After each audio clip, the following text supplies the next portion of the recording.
Assalamualaikum warahmatullahi wabarakatuh. Dari kelompok 1 akan sedikit menjelaskan bahwa sejarah perkembangan Islam di Indonesia itu meliputi nanti daerah Sumatera dan daerah Jawa. Yang kita masuk pada daerah pertama kali yang diduduki oleh Islam sendiri yaitu daerah Sumatera bagian utara. Nah, lambat laut dari Sumatera Utara itu menuju ke arah Aceh. Nah, kita langsung masuk ke masuk Islam di Indonesia di daerah Sumatera. Nah, di Sumatera ini ada satu kerajaan yang namanya Kerajaan Perlak. Ada juga namanya tentu kita tahu Samudra Pasai. Nah, para ilmuwan itu menyebutkan bahwa kerajaan pertama Islam itu ialah Kerajaan Perlak. Kerajaan pertama Perlak. Tetapi sebenarnya di sini kerajaan yang memegang andil besar dalam penyebaran agama Islam itu ialah Kerajaan Samudra Pasai. Mengapa demikian? Karena ada segala aspek-aspek kehidupan dari segi politik, ekonomi, pemiliteran dan lain-lain. Dia sangatlah kuat. Karena itu pada abad ke-14 Masehi kerajaan ini sangatlah besar, sangat-sangatlah besar.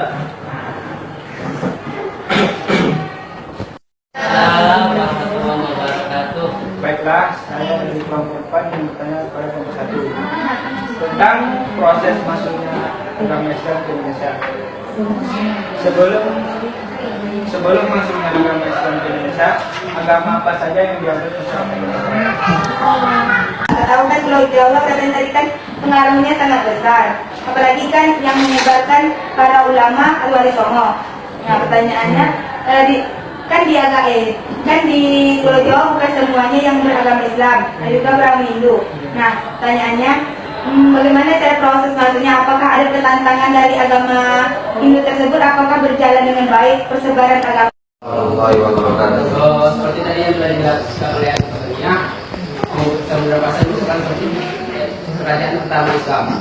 Yang ingin saya pertanyakan di sini adalah tentu ada semasa bagaimana Islam bisa masuk ke kerajaan ini. Saya minta bahwa Raja Aceh mencapai puncak kejayaannya pada masa Raja Iskandar Muda Mahkota Alam. Jadi pertanyaan saya adalah apa yang membedakan Raja Iskandar Muda Mahkota Alam dengan raja-raja Aceh lainnya sehingga Raja Iskandar Muda Mahkota Alam bisa mencapai puncak kejayaannya, dan apa saja bukti-bukti bahwa Raja Iskandar Muda Mahkota Alam bisa mencapai puncak kejayaannya. Ya, dan terima kasih. Wilayah Nusantara yang pertama kali dimasuki Islam pantai barat Pulau Sumatera, terletak di bagian Aceh, bagian utara. Pertanyaannya, apa alasan dari penyiar Islam yang masuknya ke Indonesia memilih Pulau Sumatera? Mengapa tidak pulau-pulau Indonesia lainnya? Ini kan kerajaan Aceh mempunyai peran penting dalam penyebaran agama Islam seluruh wilayah Nusantara. Jadi saya akan bertanya kepada kelompok 2, apa peran penting dalam penyebaran agama Islam ke seluruh wilayah Nusantara itu? Baiklah, tadi sudah dijelaskan oleh kerajaan Pasai sempat diserang oleh Majapahit di bawah Panglima Gajah Mada, tetapi masih bisa dihalau. Ini menunjukkan bahwa kekuatan Pasai cukup tangguh di kala itu. Kemudian pada tahun 1521 Masehi kita ditaklukkan oleh Portugis dan diduduki selama 3 tahun. Selanjutnya kerajaan Samudra Pasai berada di Pulau Sumatera. Tentu Islam ini tersebar di daerah Pulau Sumatera. Yang ingin saya tanyakan, apa saja pengaruh dari Islam masuknya ke Pulau Sumatera, ke Sumatera tersebut? Ya. Peranan umat Islam pada masa penjajahan sampai kemerdekaan. Yang pertama itu masa sebelum kemerdekaan yang akan. Saya memaparkan atau menjelaskan tentang keagamaan Islam pada masa kemerdekaan. Para ulama memiliki peran yang sangat penting dalam mendorong Islam untuk berpartisipasi dalam perjuangan pada masa perang kemerdekaan. Pelita atau obor sebagai pengganti para nabi dan juga pewaris para Rasulullah. Dan ulama ada dua. Yang pertama, membina karir agama, membina karir umat Islam melalui pesantren dan aktif dalam pembinaan masyarakat. Yang kedua, turut berjuang secara fisik sebagai pemimpin perang. Adapun contoh perlawanan yang telah dilakukan oleh para ulama pada organisasi Islam ikut serta dalam kemerdekaan tersebut. Adapun organisasi-organisasi yang ikut serta dalam memperjuangkan kemerdekaan Indonesia, yang pertama itu Sarekat Islam Haji Salamuddin dan Masjid Tirta di Solo. Tujuan awal berdirinya Sarekat dalam Islam ini adalah untuk menggalang kekuatan para pedagang Islam melawan monopoli Cina. Selanjutnya ada sebuah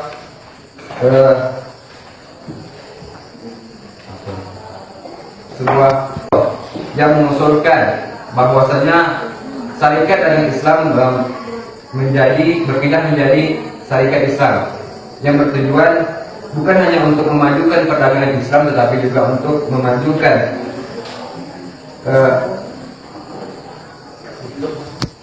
berdiri pada bulan Januari pada tahun 1926. Pendiri organisasi ini adalah Kiai Haji Hashim Asy'ari. Bertujuan untuk membangkitkan para ulama dengan meningkatkan dakwah dan pendidikan. Baiklah. Nadatul Ulama atau sering kita singkat dengan NU. NU atau disebut dengan Nadatul Ulama ini didirikan di Surabaya pada tanggal 31 Januari 1926. Ada pun dua tokoh sebagai kader umat dan pemimpin masyarakat. Islam mengajarkan mereka agar selalu bersatu untuk meraih kemerdekaan. Tidak sedikit para kiai dan para santri yang mengangkat senjata. Sofiana menjelaskan bahwa NU atau Nahdlatul Ulama pernah mengeluarkan pernyataan politik yang salah satunya adalah menolak kerja roboti dan sebagainya. Pertanyaan saya, apa reaksi penjajah Indonesia pada pernyataan tersebut? Ya, silakan. Setelah dijelaskan, umat Islam mendirikan organisasi Islam sebagai salah satunya Jamiatul Khair. Pertanyaannya, apa saja laksana program yang dilakukan oleh Jamiatul Khair? Sebelumnya saya menjelaskan pada masa menjelang kemerdekaan Indonesia ada beberapa organisasi yang mendukung atau berjuang menjelang kemerdekaan Indonesia. Jadi ada 4 organisasi yang sudah dijelaskan oleh kelompok 7 tadi. Dan saya dari beberapa organisasi tersebut, manakah yang lebih menonjol dan yang manakah yang lebih berperan aktif terhadap kemerdekaan Indonesia. NU atau Nahdlatul Ulama tujuannya adalah penghubung antar ulama di Indonesia. Tentunya setiap organisasi tersebut pasti mempunyai ulama, termasuk Muhammadiyah.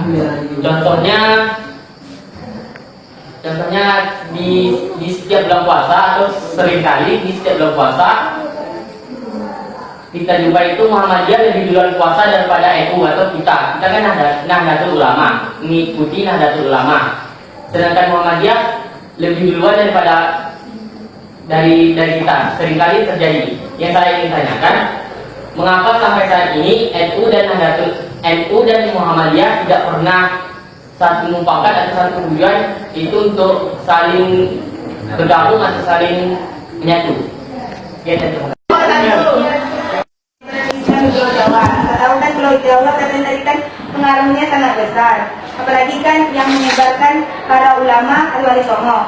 Nah, pertanyaannya kan di AKE, kan di Pulau Jawa bukan semuanya yang beragama Islam, ada juga beragama Hindu. Nah, pertanyaannya bagaimana cara proses masuknya? Apakah ada pertentangan dari agama Hindu tersebut? Apakah berjalan dengan baik persebaran agamanya?